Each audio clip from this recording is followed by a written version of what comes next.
All right, now that we understand certain traffic manager routing methods, let's go ahead and do some labs to understand this better.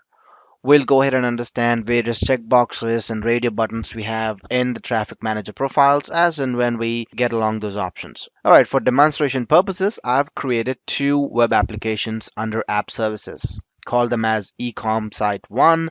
Now the one is ecom site 2. You will notice that these web applications are hosted in two different geographical regions. Now let's see how we can connect these with the help of Traffic Manager. Now to create a Traffic Manager, in the search box, I'll type Traffic Manager Profiles and click on this purple icon that says Traffic Manager Profiles.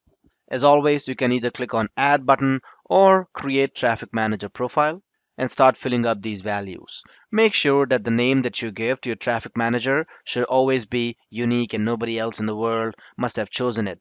But just in case if you bump into any conflicts, the screen will just show the error right away. So let's give it a shot.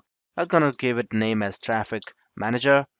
All right, so looks like somebody has already picked up this name, trafficmanager.trafficmanager.net.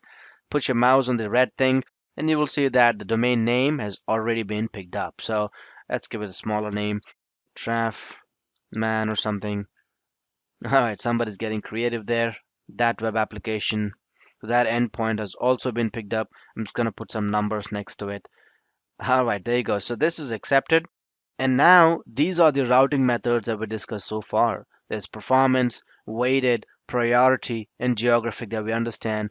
But look at that, you got two others, multi-valued and subnet as well. Now let's understand these two options here. Now the multi-value traffic routing will allow you to get multiple healthy endpoints in a single query of DNS.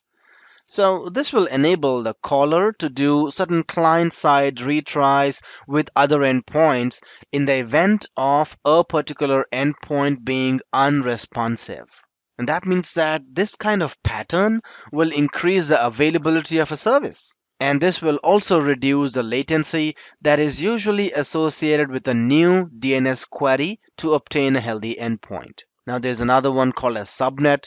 This subnet traffic routing method allows you to map a set of end user IP address ranges to a specific endpoint in the profile. So if the traffic manager receives a DNS query for that profile, it will inspect the source IP address and see if that exists in that subnet. If it exists, that's when the traffic will be allowed to that particular endpoint. The subnet routing method can be used to deliver a different experience for users connecting from a specific IP address space. For example, if you got your customers making requests from a particular subnet, you can route that traffic to an endpoint. Probably maybe your corporate office is routed to one endpoint, whereas the rest of the public is routed to another endpoint. So you will have certain set of users in your office doing the testing, and hence they will be routed to a testing app, whereas other users may be routed to the production app. That's when I will use the subnet routing method. All right, now that we understand the various routing methods here, I'm going to select weighted, for example, and continue through this wizard. I'll leave the subscription as pay as you go, the resource group, so we'll select my site, and then click on create. It's going to take a minute to get that published on my Azure subscription. I'm going to pause the video and then connect once it is ready. So there you go. I've got my traffic manager one-to-one created and it is in weighted routing method. Let's go ahead and click on it, drill down further into the options and understand how traffic manager works. The first thing that I'm going to do is look at the DNS endpoint. So any traffic that needs to get into my endpoints has to go through this DNS name, which is http:// your traffic manager name dot trafficmanager.net. Now, when the traffic hits here, it's going to go and redirect the traffic to something called as endpoints. In the endpoints, I need to configure my endpoints that we created earlier. Remember, we created two app services.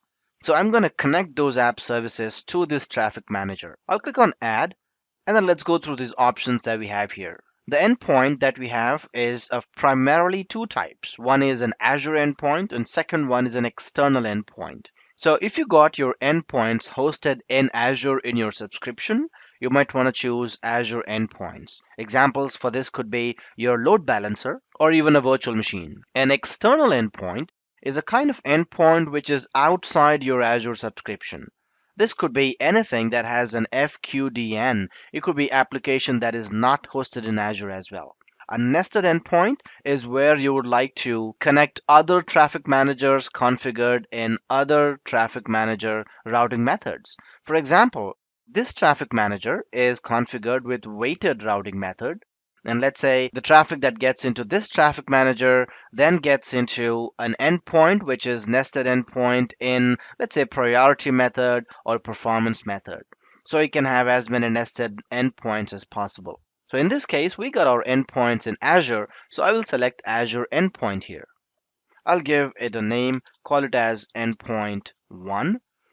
And then the target resource type can be a cloud service, an app service, an app service slot, or a public IP address. In our case, I've got an app service, so I'll select that. And when I click on the target resource, it should automatically pick up the endpoints that I have as far as app services are concerned. So I'm going to add them one by one in each endpoint. So selecting e-commerce 1, and then in this case, I'm going to give a routing method of 50. So once I have the weight selected, I'll just click on OK for this to set an endpoint for me. And once that is done, I'll go ahead and add a secondary endpoint. There you go. So I've got the one endpoint here. I'll click on add and then quickly add the second endpoint, calling it as endpoint 2. Yes, it's a cloud service.